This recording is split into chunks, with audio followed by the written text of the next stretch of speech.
Welcome programme दो राय के साथ। मैं हूं असद रहीम खान और मेरा साथ देंगे बाकिर सज्जाद।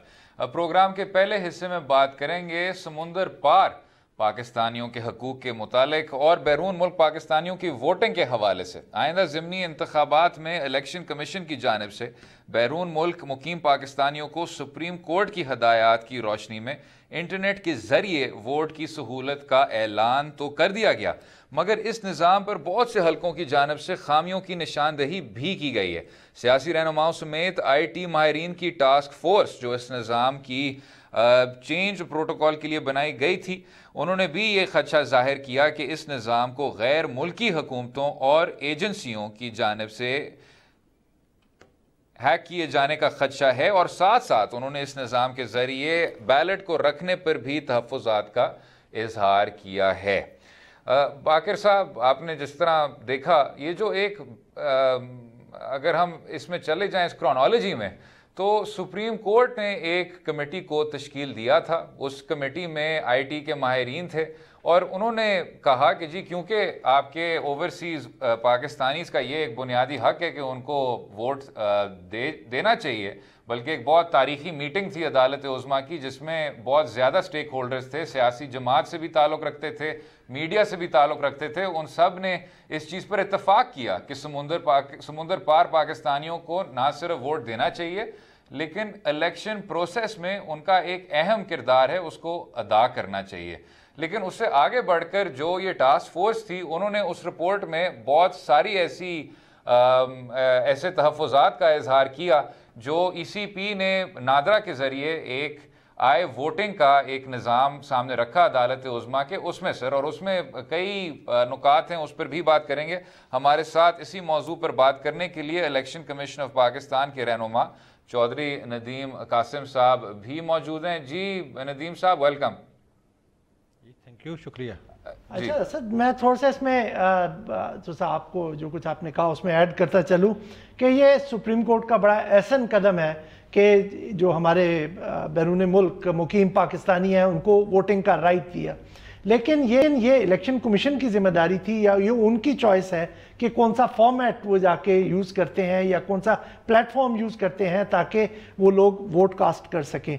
आपको पता है कि हमारे मुल्क का सियासी जो एक माहौल है वो काफ़ी हद तक कशीदा है और ये काफ़ी हसास मामला है, और जहाँ पर काफ़ी जो अभी तक हमने देखा है कि 2-3 मुल्कों में, एस्टोनिया में, नॉर्वे में और ऑस्ट्रेलिया का एक प्रोविंस है न्यू साउथ वेल्स, वहाँ पर जाके ये सिस्टम यूज़ हुआ है, तो वहाँ पर भी इसकी सिक्रेसी या सिक्योरिटी के लिए खदशात जाहिर किए गए। और जो सिक्योरिटी में जो मैं काउंट कर रहा हूँ कि वो देखा जाए कि जी वही वोटर कास्ट कर रहा है, उसकी वोटर की जो आइडेंटिटी है, एक्सेस टू वोटिंग उसको हासिल है कि नहीं है, बैलेट की सिक्रेसी और किसी तरह से उन पर वोटर्स पे दबाव और इंटेग्रिटी, उस पूरे सिस्टम की इंटेग्रिटी के बारे में काफ़ी ज़्यादा सवाल उठे हैं। तो चौधरी साहब से मैं सबसे पहला जो यहाँ पे सवाल करना चाहूँगा वो ये कि इलेक्शन कमीशन ऐसे मुतनाज़ सिस्टम के लिए इसने इलेक्शन कमीशन ने इंतखाब क्यों किया? अगर आप देखें, अभी आप एक मसले में से निकल रहे हैं जिसे RTS का फेल्योर कहा जाता है, और अभी तक आप लोगों को मुतमईन उस तरह से नहीं कर सके कि वो सिस्टम बिठाया नहीं गया था, बैठ गया था। अब हम एक और उसकी तरफ जा रहे हैं, और जिस सिक्योरिटी टास्क फोर्स की जो बात कर रहे थे उसकी एक ऑब्जर्वेशन थी कि ये जल्दबाजी होगी अगर हम इस सिस्टम की तरफ गए और इसके बड़े घिनौने नताइज होंगे। और यहाँ पर हम देख रहे हैं कि तकरीबन 8 से 9 लाख हम एक्सपेक्ट कर रहे हैं इन जो बाई इलेक्शन में, जहाँ पर 11 नेशनल असेंबली की कॉन्स्टिट्यूंसीज हैं और 26 प्रोविंशियल असेंबली की कॉन्स्टिट्यूंसीज हैं जहाँ वोटिंग होगी। और पहले भी आप असेंबली की जो कंप्लेक्शन देख रहे हैं, तो आप इसका किस तरह से दिफा करेंगे? जी शुक्रिया बाकर साहब। अगर ये ओवरसीज़ पाकिस्तानी वोटिंग जो है उसकी लीगल चीज़ को देखें जो इलेक्शन एक्ट के अंदर रखी गई है, तो उसमें एक जब ये नया इलेक्शन एक्ट बना तो उसके अंदर एक प्रोविजन जो है वो ऐड की गई कि इलेक्शन कमीशन जो है वो ओवरसीज़ पाकिस्तानियों को वोट का जो राइट है वो देगा, और उसके लिए मे का लफ्ज़ इस्तेमाल हुआ। और ये जो राइट ऑफ वोट है ये ऑलरेडी एडमिटेड है, कोई नया राइट नहीं हम दे रहे, ये सिर्फ एक प्रोसीजर है, प्रोसेस है कि जिसके ज़रिए वो अपना वोट जो है वो ओवरसीज़ पाकिस्तानी कास्ट करेंगे। अब जो लॉ की रिक्वायरमेंट है उसके मुताबिक ये है कि ये एक पायलट प्रोजेक्ट होगा। उसमें 4 चीज़ों का जिक्र किया गया है। एक तो उसकी टेक्निकल एफिकेसी को देखा जाएगा, उस सिस्टम की सिक्योरिटी को देखा जाएगा जिसके तहत उनको वो प्रोसीजर अडॉप्ट कर रहे हैं जो वोट कास्ट करने के लिए। उसके बाद उसकी फाइनेंशियल जो फिजिबिलिटी है उसको वर्कआउट किया जाएगा। उसके बाद जो मेन और अहम कॉन्स्टिट्यूशनल चीज़ है जिसका आपने भी जिक्र किया कि उस वोटर की जो सिक्रेसी है, जो सिक्रेसी ऑफ वोट है, उसको किस तरह मेंटेन किया जाएगा।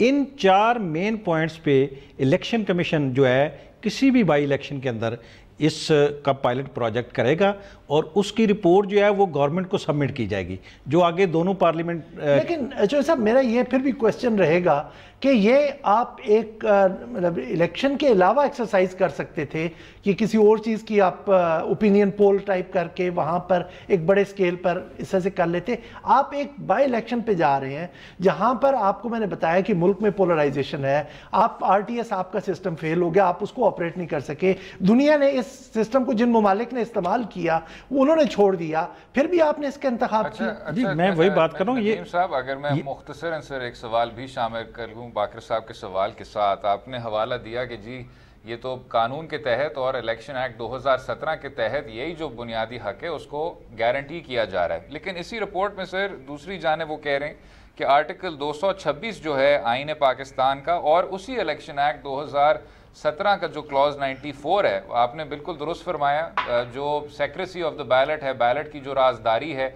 वो भी एक बहुत अहम चीज़ है।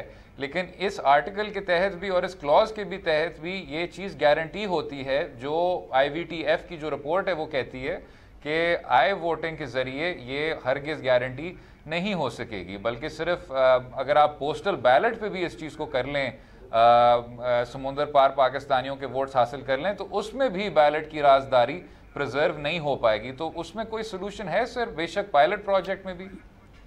ये मैं यही ऐसा सब बात कर रहा हूँ कि ये जो कानूनी रिक्वायरमेंट है कि इसको, इस पायलट प्रोजेक्ट को एक बाई इलेक्शन के अंदर करना है। कोई ओपिनियन पोल इसमें नहीं होगा, एक बाई इलेक्शन कंडक्ट होगा, कोई भी होगा तो उसके प्रोसेस के दौरान इसको जो ऑब्जर्व किया जाएगा। दूसरा ये है कि अगर आप देखें तो ये मैटर पिछले कितने अरसे से सुप्रीम कोर्ट ऑफ पाकिस्तान में भी ये चल रहा था और अब ये इस लीगल रिक्वायरमेंट के साथ एक honourable supreme court of Pakistan की डायरेक्शन भी मौजूद है कि ये जितने बाई इलेक्शन हो रहे हैं 37 की कॉन्स्टिट्यूएंसीज, उनके अंदर इसको एक्सरसाइज किया जाए और इस प्रोसेस को अडॉप्ट किया जाए। और इलेक्शन आई वोटिंग का तो नहीं कहा उन्होंने, कहा कि आप वहाँ ये इलेक्शन कराएं, वहाँ पर उनको राइट दें वोटिंग का। उन्होंने आई वोटिंग को तो नहीं, ये एक्चुअली आई वोटिंग ही वहाँ पे केस चल रहा है और आई वोटिंग मींस कि उसका प्रोसीजर अडॉप्ट करना कि कैसे वोटिंग होगी।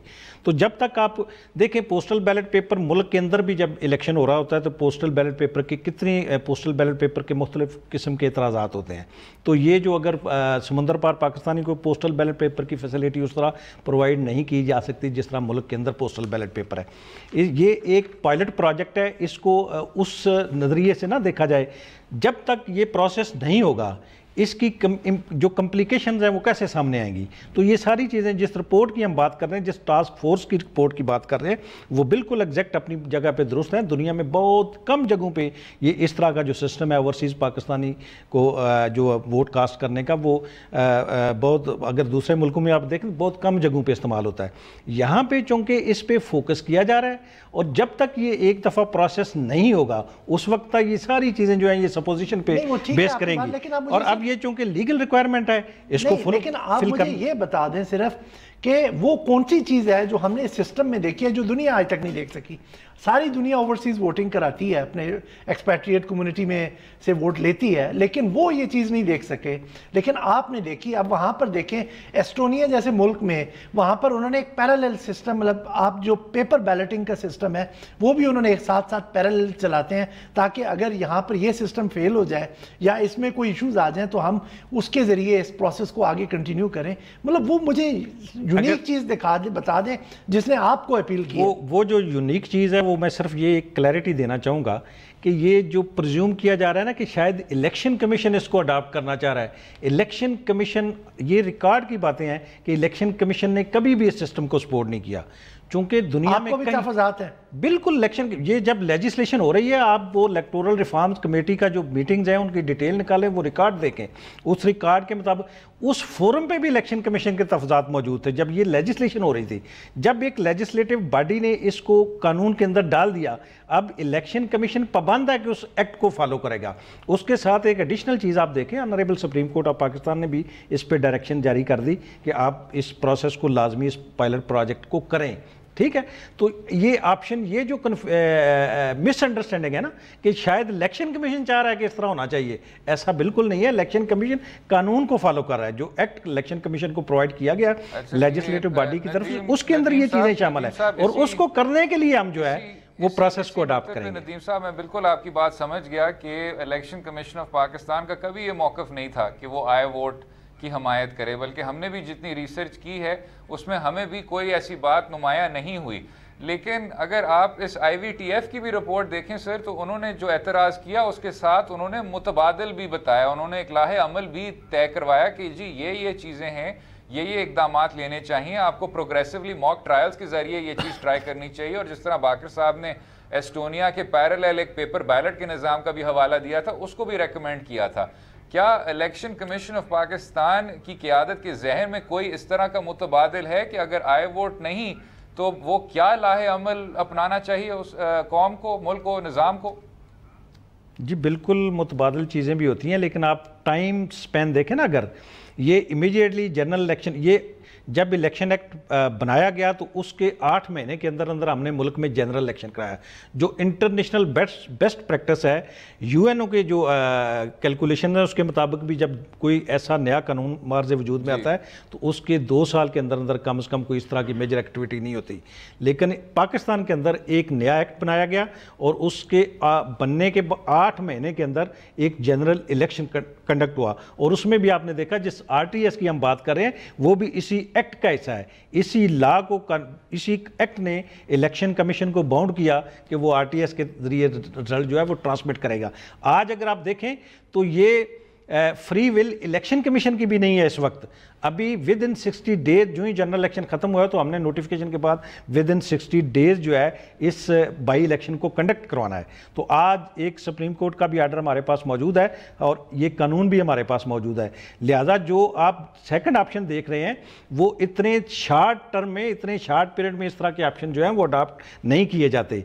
ये जो सिस्टम है, चूँकि इलेक्ट्रॉनिक वोटिंग पे पिछले 2 साल से ये बात चल रही है, जब से ये एक्ट बन रहा है, ये उसी वक्त ये चीज़ें ज़ेरे डिबेट है। अच्छा, चूँकि हमने ब्रेक पे जाना है, मैं जल्दी से एक क्वेश्चन आपसे और पूछ लूँ कि अब जैसे आपने एक स्टेटमेंट आप लोगों का आया इलेक्शन कमीशन की तरफ से कि ट्रायल्स हो रहे हैं, तो अभी आपको इस ट्रायल में कुछ ऐसे मुश्किलात दरपेश आई जिनको आप समझते हैं कि आप इस मुख्तसर वक्त में, जिसका आपने जिक्र किया, कि उसमें वो ये एड्रेस नहीं हो सकती थी? जी, ये देखें, ट्रायल जो है, ये जो ट्रायल हम देख रहे हैं, ये ट्रायल आज नहीं बने, ये अभी इमीडिएटली नहीं बने।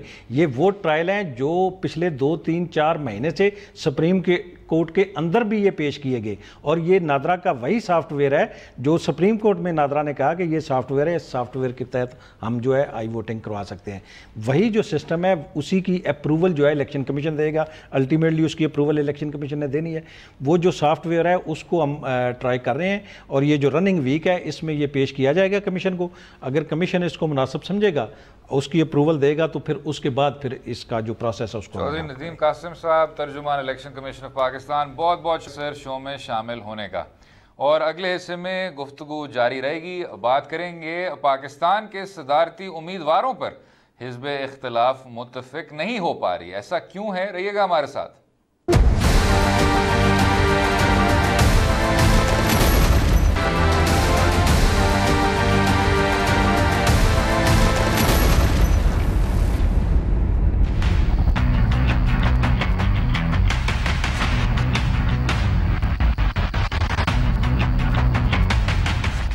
एतजाज का पाकिस्तान में प्रेसिडेंट बनना तो कहता हूँ पाकिस्तान के लिए बहुत बड़ा पॉजिटिव स्टेप। जैसे आपने देखा, पाकिस्तान मुस्लिम लीग नवाज एक तरफ, पाकिस्तान पीपल्स पार्टी एक तरफ। पाकिस्तान तहरीक इंसाफ के जीतने के कुछ दिन बाद बहुत एक ऐसी ख्वाब देखी गई थी कि शायद हिज़्ब इख्तिलाफ मुत्तहद हो जाएगी, यकजहत हो जाएगी, यूनाइट हो जाएगी, लेकिन जैसे दिन गुजरते गए वो भी ख्वाब अधूरी रह गई। जनाब बाकर साहब, जैसे आपने देखा नवाज़ लीग ने बहुत देर से कहा कि जी एतजाज़ एहसन साहब का जो पिछले कुछ माह में या पिछले 1-2 साल में जो रवैया था वो बहुत ज़्यादा सख्त था। बेशक वो पाकिस्तान मुस्लिम लीग नवाज़ की सीनियर क़यादत के मुतालिक हो, बेशक वो नवाज़ लीग के बयानिए के मुतालिक हो। आपको याद भी होगा सर कि जब धरने के वक्त एतजाज़ एहसन साहब ने पाकिस्तान पीपल्स पार्टी का मौक़िफ़ सामने रखते हुए कहा था कि जी हम इनको बचाते हैं, हर बार हम इनको बचाते हैं, और फिर कुछ नवाज़ लीग का जो भी एक गैर जमहूरी माजी था उसका भी हवाला दिया था। आपको मुझसे बेहतर पता है सर कि 90 की दहाई में वो इंटीरियर मिनिस्टर भी रह चुके थे जब पाकिस्तान पीपल्स पार्टी और मुस्लिम लीग नवाज़ के ताल्लुकात इंतहाई कशीदा थे। तो एतजाज़ एहसन साहब के नाम के गिर्द सर उस तरह की आपको कंट्रोवर्सी नज़र आ रही है। मुशाहिदुल्लाह साहब का भी आज कहना है कि उनका जो नाम दिया गया था वो मुशावरत के बगैर दिया गया था और कि पाकिस्तान पीपल्स पार्टी का रवैया गैर जमहूरी है। तो क्या नज़र आता है आपको बाकर साहब? असद साहब, जो हमने कल डिस्कशन की थी और जो कल अंडरस्टैंडिंग मरी में इन अपोजिशन लीडर्स के दरमियान हुई थी कि पीपल्स पार्टी एक 3 रुकनी पैनल देगी जिसमें से अपोजिशन इंतखाब करेगी, लेकिन आज उस पर शायद अभी तक की जो अभी दोबारा एक मीटिंग चल रही है अपोजिशन की, अभी तक प्रोग्रेस नहीं हुई। पीपल्स पार्टी एतजाज़ एहसन साहब के नाम पर बज़िद है कि उन्हीं को वो नॉमिनेट करेगी प्रेसिडेंसी के लिए। तो यहाँ पर आके मामलात रुके हुए हैं। जो मुझे लग रहा है कि अब इस वक्त PMLN का पे बैक टाइम है। जिस तरह से शहबाज शरीफ साहब के नाम पर पीपल्स पार्टी ने एतराज़ किया था, तो इसी तरह से अब PMLN उनको पे बैक कर रही है। और दूसरा, इसमें मुझे थोड़ी सी ईगो भी नज़र आ रही है सब पार्टीज़ की तरफ से कि जनाब ये हमारा राइट है या ये हमारी चॉइस है, हम करें। वो एक उसमें जो सेंस होता है जिसे सेंस ऑफ एकोमोडेशन कहते हैं कि साथ लेके चलना है, वो हमें नज़र नहीं आता। भले से एतजाज़ एहसन साहब बहुत अच्छे उम्मीदवार होंगे, बहुत पाए के वकील हैं, उनका नाम है, लेकिन अगर आपने तमाम अपोजिशन पार्टीज़ को लेके चलना है तो आपको एक मुशावरत करनी चाहिए। आप पहले इंटरनली फ्लोट कर लें, बजाय कि आप पहले जाके नाम अनाउंस कर देते हैं फिर जाके पार्टीज़ को कहते हैं कि जी आप हमें फॉलो कर लें। तो ये वो चीज़ है। दूसरी, इसके अलावा जो चीज़ आड़े आ रही है वो इन सब के जो पॉलिटिकल ऑब्जेक्टिव्स में इख्तलाफ है। हर एक का एक मकसद जो है वो मुख्तलिफ है। सियासत में जो इस वक्त जो करंट पॉलिटिकल सिनेरियो है कि हमने अगर ये करना है तो उसका ये हमने अचीव करना है। पीपल्स पार्टी के भी कबर्ड में बहुत से स्केलेटन्स हैं जिसकी वजह से उन पर प्रेशर्स होंगे। PMLN की एक अपनी पॉलिटिकल स्ट्रेटजी है। ये सब चीज़ें मिला के ये इस चीज़ को कॉम्प्लिकेट कर रही हैं, वरना मैं नहीं समझता हूँ कि इनको इतना लंबा इसके ऊपर ड्रैग करना चाहिए था।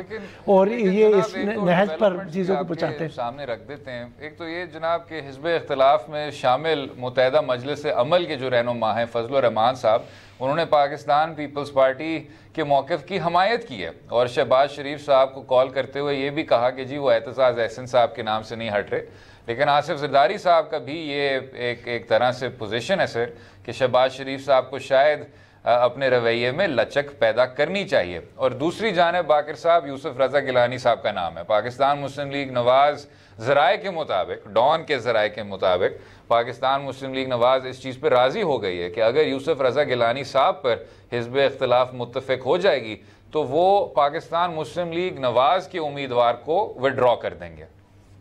वैसे क्या वक्त आ गया कि ये वही यूसुफ रज़ा गिलानी है जिनको जी मेमोगेट जिनको हटवाने के लिए इनके कायद खुद गए थे सुप्रीम कोर्ट में। काला कोर्ट जो मशहूर है कि वो पहन के खुद गए और उन्होंने वो केस में अपने आप को रिप्रेजेंट किया।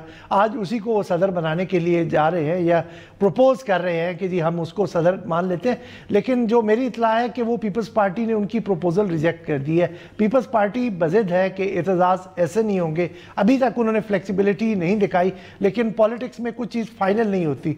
असद, मैं तो ये ऑन ए लाइटर नोट कहूँगा कि कल आपने एतजाज़ एहसन साहब को इतना एडवोकेट किया कि वो मेरा ख्याल में आसिफ ज़रदारी साहब ने काफ़ी सीरियस ले लिया है और अब वो उससे पीछे हटने को तैयार नहीं है कि Aitzaz is the best candidate. मैंने सर उसी लम्हे ये भी कहा कि आरिफ अलवी साहब की जो पोजीशन है वो एक नज़रियाती आदमी है, कारकुन है, उनकी स्टूडेंट पॉलिटिक्स से लेकर आज तक उनका ताल्लुक़ रहा है नज़रियाती सियासत के साथ। मैंने तो ये कहा कि अलवी साहब भी और एतजाज साहब भी दोनों सदारती पोजीशन के लिए बहुत अच्छे उम्मीदवार हैं, जो पाकिस्तान की तारीख में शायद आपको इस तरह का कॉम्बिनेशन नहीं मिलता। लेकिन चलें आए तो असल मैं भी तो यही कह रहा हूँ ना कि उनके जरदारी साहब के दिल को जाके बात लग गई है, और इसके बाद वो अब इत्तेजाज हसन के नाम से हटने नहीं लगे। Equally on a lighter note, Baqir साहब आपने कहा कि जी क्या बात है, बदलता है रंग आसमां कैसे कैसे कि पाकिस्तान पीपल्स पार्टी के यूसुफ रज़ा गिलानी साहब पे मुस्लिम लीग नवाज मुत्तफिक हो रही है। खुर्शीद शाह साहब सर का कहना है कि माजी गुजर गया और अब हमें आगे की तरफ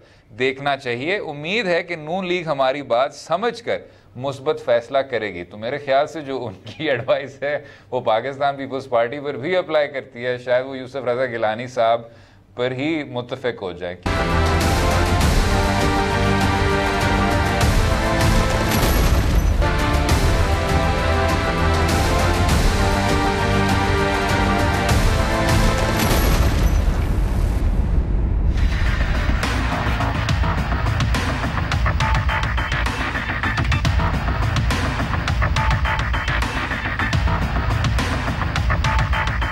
बैक टू दो राय। इस हिस्से में बात करेंगे वफाकी वजीर पेट्रोलियम के उस बयान की जिसमें उन्होंने अवाम को डीजल की कीमतों में रिलीफ देने का इशारा किया। हम इस पर भी बात करेंगे कि क्या पेट्रोल और डीजल की कीमतें को यकसां करके अवाम को कोई फ़ायदा पहुंचाया जा सकता है कि नहीं।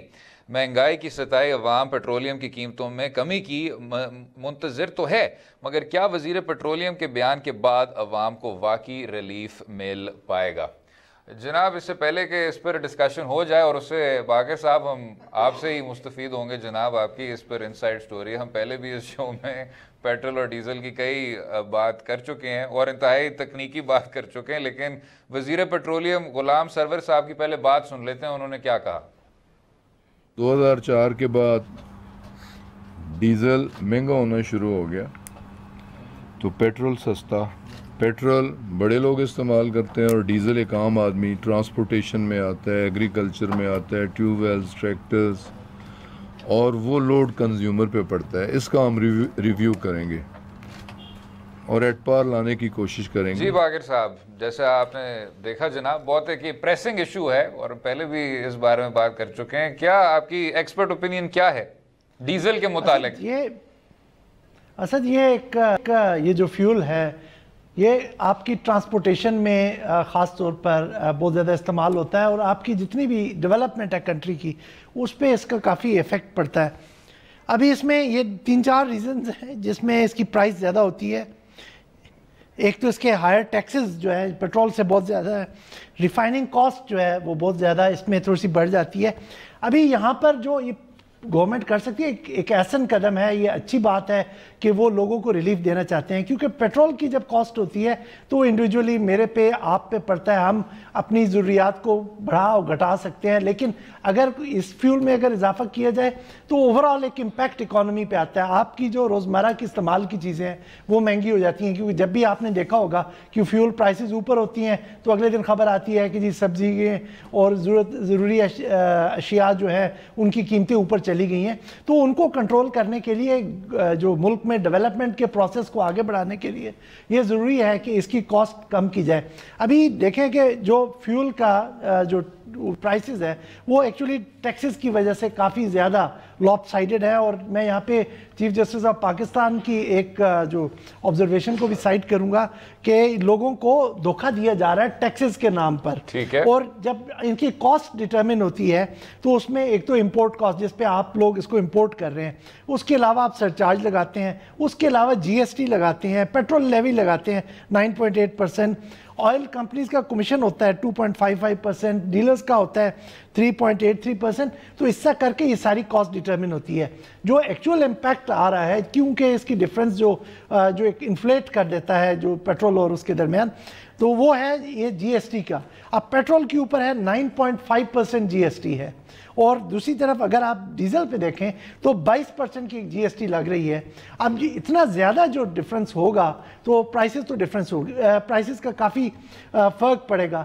तो इसको कम करने के लिए गवर्नमेंट के पास जो मुझे सामने नज़र आता है कि एक तो यह है कि इसका जो जीएसटी को वो कम कर देंगे। अब जीएसटी को कम करेंगे तो उसका जो उनकी इकॉनमी पे असर पड़ेगा, जो टैक्स कलेक्शन पे असर पड़ेगा, उसको ऑफसेट करने के लिए वो क्या करेंगे, ये हमारे इंटरेस्ट की चीज़ होगी। इसको देखना होगा कि क्या वो पेट्रोल की प्राइस को बढ़ा देते हैं या इसको दूसरे किसी जो मद में जाके इसको उसको करते हैं, ऑफसेट करते हैं। वो तो बाकी साहब मैं आपकी बात समझ गया, लेकिन वफाकी वजीर साहब की जो ये जो प्रेस कॉन्फ्रेंस थी उस पर उन्होंने एक और भी बहुत दिलचस्प नुक्ते पर टच किया और उस पर भी मैं आपकी राय शामिल करना चाहूँगा कि उन्होंने कहा liquefied natural gas LNG imports पे जितने भी मुआहदे किए गए थे उनमें भी शफाफियत लाई जाएगी और उनको भी पब्लिक किया जाएगा, यानी जो पहले एग्रीमेंट्स हुई हैं उनको भी वो पब्लिक के दायरे में लाएंगे। उस पर आप क्या राय रखते हैं जनाब? और LNG का जो ये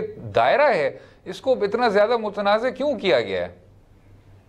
जो LNG की नेगोशिएशंस थी उस पर लोगों को था कि वो उस तरह से शफाफ तरीके से नहीं हुई हैं, तो अगर वो जो आपके एक्सटर्नल जो मुआहदे हैं उन पर अगर कोई गवर्नमेंट आकर रिव्यू करना चाहती है ये उसका हक है, और अगर वो इस नियत से कर रही है कि मुल्क का फ़ायदा किया जाए और किसी ने कोई गलत काम किया है तो उसकी गिरफ्त की जाए, तो मेरा ख्याल में ये अच्छी चीज़ है कि जब तक मुल्क बेनिफिट करे इसमें, तो उसमें ये कैविएट ज़रूर है कि अगर मुल्क बेनिफिट करता है, उसकी आवाम बेनिफिट करते हैं, तो उन्हें तमाम मुआहदे, चाहे ये CPEC का मुआहदा हो, इसके भी जाके इसके अंडर जो एग्रीमेंट्स हैं, जो चाइना के साथ फ्री ट्रेड एग्रीमेंट है, मेरा एक मैं ब्रॉडली बात करूँ कि जो मुआहदा पाकिस्तान को हर्ट कर रहा है या उसकी ट्रेड को इफेक्ट कर रहा है, इकोनॉमी को इफेक्ट कर रहा है, उन तमाम को जाके रिव्यू किया जा सकता है। और एक जानिब जनाब CPEC है, लेकिन दूसरी जानिब उन्होंने टापी पाइपलाइन पे भी टच किया, तुर्कमेनिस्तान, अफगानिस्तान, पाकिस्तान, ईरान, और उसमें भी कहा कि उस डेवलपमेंट को भी वो स्पीड अप करेंगे, उस मनसूबाबंदी को भी वो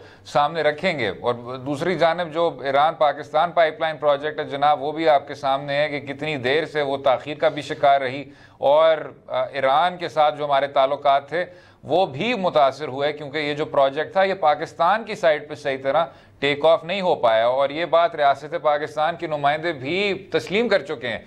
तो इसमें भी जनाब आपको नया पाकिस्तान में क्या एक और तरह की एफिशिएंसी नजर आएगी?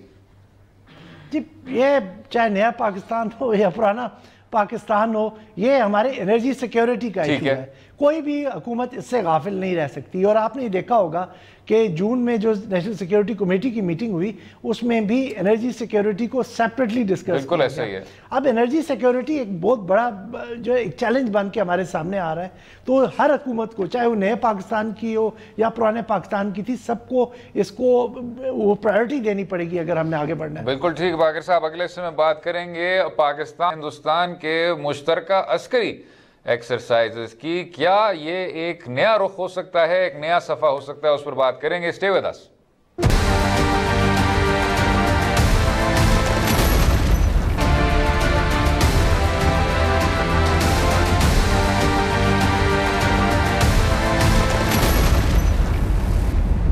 वेलकम बैक टू दो राय। बात होगी पाकिस्तान और हिंदुस्तान के मुश्तरका फौजी मशकों की।